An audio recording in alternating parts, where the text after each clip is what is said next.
లీగల్‌గా వైసీపీ కాస్త బలహీనంగా ఉంది. తెలుగుదేశంతో పోల్చుకుంటే వాళ్ళకి లీగల్ సాయం కాస్త తక్కువగా అందుతుంది అనే మాట వైసీపీ నుంచి వ్యక్తం అవుతుంది. ఎక్కడి నుంచి జడ్జెస్ దగ్గర నుంచి అంటారా, జ్యుడిషియల్ నుంచి అంటారా? జ్యుడిషియరీ దగ్గర నుంచి. So I don't think so. ఇప్పుడు ఒకటండి, న్యాయం ఎప్పుడు కూడా అది అందినప్పుడు తీయగా, అందనప్పుడు పులుపుగా ఉంటుంది. This is a human psychology. దాన్ని మనం బ్రాడ్ కాన్సెప్ట్లో అర్థం చేసుకోవాలి తప్ప ఇప్పుడు ఒక సిస్టంలో ఒక చిన్న లొసుగుంది కదా అని సిస్టమ్నే మనం తప్పు అనలేం.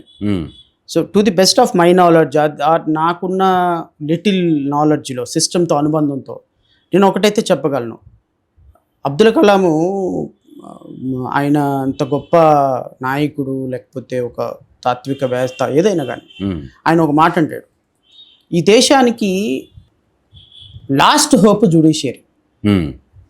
జ్యుడిషియరీ లేకపోతే ఈ దేశంలో ఇంకా ప్రజాస్వామ్యం లేదు. ఎందుకంటే అన్ని సిస్టమ్స్ చచ్చిపోయినాయి. జ్యుడిషియరీ ఒక్కటే కామన్ మ్యాన్కి ఈ దేశంలో హోప్ నిలబెడుతుంది. అది సుప్రీంకోర్టు కావచ్చు, హైకోర్టులు కావచ్చు, కింద కోర్టు న్యాయస్థానాలు కావచ్చు. Otherwise democracy will die. So న్యాయస్థానాల్లో తప్పుడు తీర్పులు ఒక సందర్భంలో, రెండు సందర్భంలో రావచ్చు. లేకపోతే ఒక న్యాయమూర్తి, ఇప్పుడు మొన్న ఏదో న్యాయమూర్తి దగ్గర నోట్ల కట్టలు, వేల కోట్ల రూపాయలు, 100 కోట్లు దొరికినాయి అని సుప్రీంకోర్టు కూడా దాని మీద విచారణ చేసింది. అంత మాత్రం చేత న్యాయమూర్తులను మనం తప్పని. వైసీపీకి న్యాయ సహకారం తక్కువగా అందుతుంది, న్యాయ సహకారం జడ్జెస్ దగ్గర నుంచి సపోర్ట్ లేదు. కేసులు ఫైల్ చేసినప్పుడు వీళ్ళ వైపు నుంచి వాదనలు కూడా బలహీనంగా ఉన్నాయి. నేను అదే చెప్తున్నాను. That is what I wanted to say. ఇప్పుడు న్యాయవాదులు వినిపించేటువంటి సుదీర్ఘమైన వాదనలు లేకపోతే పదునైన వాదనలతోటి మీ జడ్జి కన్విన్స్ అవుతాడా లేదా అర్థమవుతుంది. అఫ్ కోర్స్ మీరు ఎంత బాగా ఆర్గ్యూ చేసిన జడ్జి ప్రిజుడైజ్ మైండ్తో ఉంటే వినడు, బయాస్డ్ మైండ్తో ఉంటే వినడు, అది వేరే విషయం. నేను అనుకోవటం తెలుగుదేశంతో కంపేర్ చేసుకుంటే వైఎస్ఆర్సీపీకి 100కి 100% వీక్ లీగల్ ఆస్పెక్ట్. ఎందుకు అంటే లాయర్స్ లేరు, లాయర్స్ని సంప్రదించరు, లాయర్స్ ఒపీనియన్ తీసుకోరు. లాయర్స్ అనే వాళ్ళకు ఒక సిస్టమ్ ఉంటుంది, ఒక జ్యుడిషియరీ అనే ఒక సిస్టమ్ ఉంటుందని జగన్మోహన్ రెడ్డికి ఒపీనియన్ లేదు. జగన్మోహన్ రెడ్డికి బిజినెస్ మ్యాన్గా అతనికి ఏ సందర్భంలో కూడా న్యాయ వ్యవస్థ మీద పాజిటివ్ ఒపీనియన్ లేదు.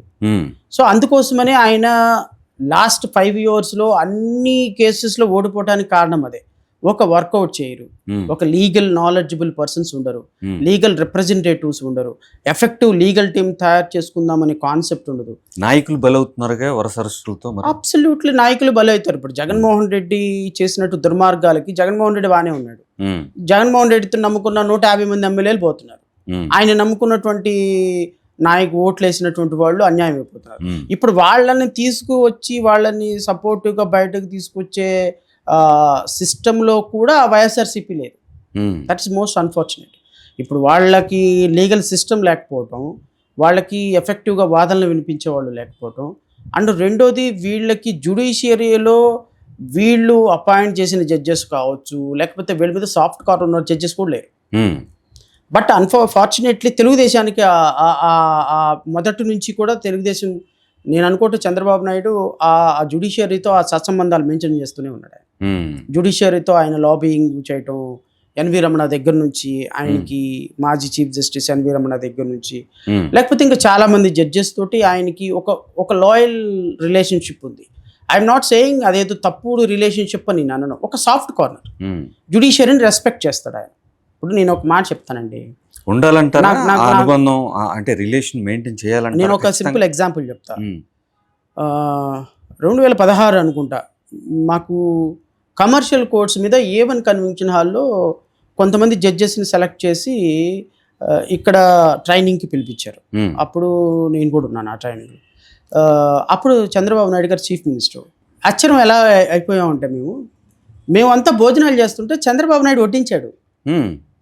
పప్పు తినండి, సాంబార్ తినండి, కూర తినండి అని చంద్రబాబు నాయుడు గారు అందరికి జడ్జెస్కి వడ్డించుకుంటూ వెళ్ళాడు. ఒక ఫస్ట్ వరుసలో కూర్చున్న జడ్జెస్కి.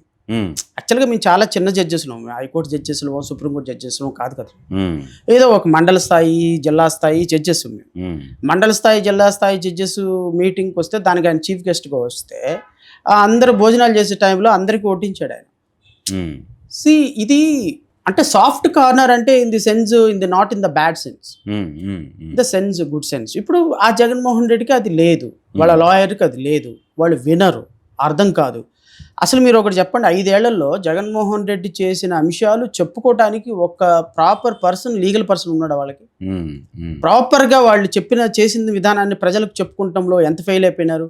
నేను 3 లక్షల కోట్లు ఇచ్చాను, నేను 2,89,000 కోట్ల డైరెక్ట్ బెనిఫిట్ సిస్టమ్ ద్వారా ఇచ్చాను, డిపిటీ ద్వారా ఇచ్చాను, ట్రాన్స్ఫర్ చేశాను, అది ఇచ్చాను, ఇది ఇచ్చానని జగన్మోహన్ రెడ్డి చెప్పుకోవటమే. అంటే జగన్మోహన్ రెడ్డి చేసిన కార్యక్రమాలు, జగన్మోహన్ రెడ్డి చేసినటువంటి సంక్షేమ పథకాలు. చంద్రబాబుని విజయవంతంగా అరెస్ట్ చేశారు కదా, ఆ విషయంలో విజయవంతంగా ఎక్కడ అరెస్ట్ చేశారు సార్? చంద్రబాబు నాయుడిని అరెస్ట్ చేయటం అంత బ్లండర్ ఇంకొకటి లేదు జగన్మోహన్ రెడ్డికి. మీకు ఒక విషయం చెప్పనా, జగన్మోహన్ రెడ్డి 151 నుంచి 11 సీట్లకి పడిపోవటానికి 75% రీజన్ ఒకే అనేది. ఆ తర్వాత ఏం జరిగింది ఆ తర్వాత అనేది పక్కన పెడితే, లీగల్గా చంద్రబాబును మాత్రం అయితే అరెస్ట్ చేశారు కదా. ఏం అరెస్ట్ చేశారు చెప్పండి? నేను charge sheet piece to piece చదివా. అరెస్ట్ చేసే సందర్భంలో చంద్రబాబు నాయుడిని ఆధారాలు సేకరణ కోసం అరెస్ట్ చేస్తామని రాశారు రిమాండ్ రిపోర్ట్. ఎవడని రాస్తాడట? పిచ్చోళ్ళు కాకపోతే ఆధారాల సేకరణ కోసం చంద్రబాబు నాయుడిని అరెస్ట్ చేశామని చెప్పేసి రాసి రిమాండ్ రిపోర్ట్ రాసుకొని వేసుకున్న అద్భుతమైన ప్రభుత్వం. అదేమి చంద్రబాబు నాయుడిని అరెస్ట్ చేసేస్తే అరెస్ట్ని జస్టిఫై చేయాలి. అరెస్ట్ని జస్టిఫై చేయాలంటే ఆధారాలు ఉండాలి.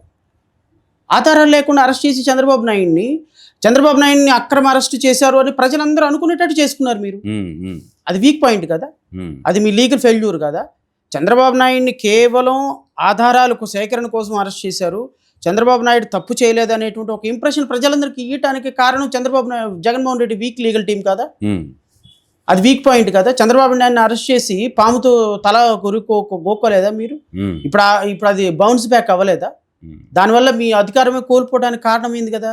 అందుకోసమనే నేను ఆ రోజే చెప్పా, మీడియాలో చెప్పా, కొన్ని వందల డిబేట్లలో చెప్పాము. చంద్రబాబు నాయుడిని అరెస్ట్ చేసిన తర్వాత తెలుగుదేశం బంద్కి పిలుపునిచ్చినప్పుడు మా పార్టీ కూడా బంద్కి మద్దతు ఇచ్చింది. ఎందుకు ఇచ్చింది అంటే, ఒక ముఖ్యమంత్రిని అరెస్ట్ చేసేటప్పుడు you should have a concrete proof. Even ఇప్పుడు నేను కూడా జగన్మోహన్ రెడ్డిని కూడా రేపు లిక్కర్ కుంభకోణంలో అరెస్ట్ చేయాలి, జగన్మోహన్ రెడ్డి కూడా రేపు లిక్కర్ కుంభకోణంలో అరెస్ట్ చేయాలి అంటే అరెస్ట్ చేయడానికి నేను ఖండిస్తా. ఎందుకు ఖండిస్తానంటే, జగన్మోహన్ రెడ్డి దగ్గర నుంచి ఆధారాలు లేకుండా ఒక ముఖ్యమంత్రిని అరెస్ట్ చేస్తే, ఒక మాజీ ముఖ్యమంత్రిని అరెస్ట్ చేస్తే it will give a very bad signal to the world. Andhra Pradesh యొక్క ప్రతిష్ట నేషనల్ లెవెల్లో దిగజారిపోద్ది. ఆధారాలు లేకుండా అరెస్ట్ ఒక వ్యక్తిని చేయకూడదు అనేది నా ఫర్మ్ ఒపీనియన్. రేపు జగన్ అరెస్ట్ చేసినా ఖచ్చితంగా మేము సపోర్ట్ చేస్తాం. మొన్న చంద్రబాబు నాయుడిని అరెస్ట్ చేసిన సపోర్ట్ చేస్తాం. బికాస్ అరెస్టు అనేది ఒక వ్యక్తి యొక్క ప్రాథమిక హక్కులు తీసుకోవడానికి ప్రయత్నం చేస్తున్నప్పుడు ఆధారాలు ఉండాలి అనేది నా పాయింట్. ఓకే, ఇప్పుడు జగన్మోహన్ రెడ్డి అబ్సల్యూట్లీ ఫెయిల్ అయిపోవడానికి కారణం అదే కదా సార్.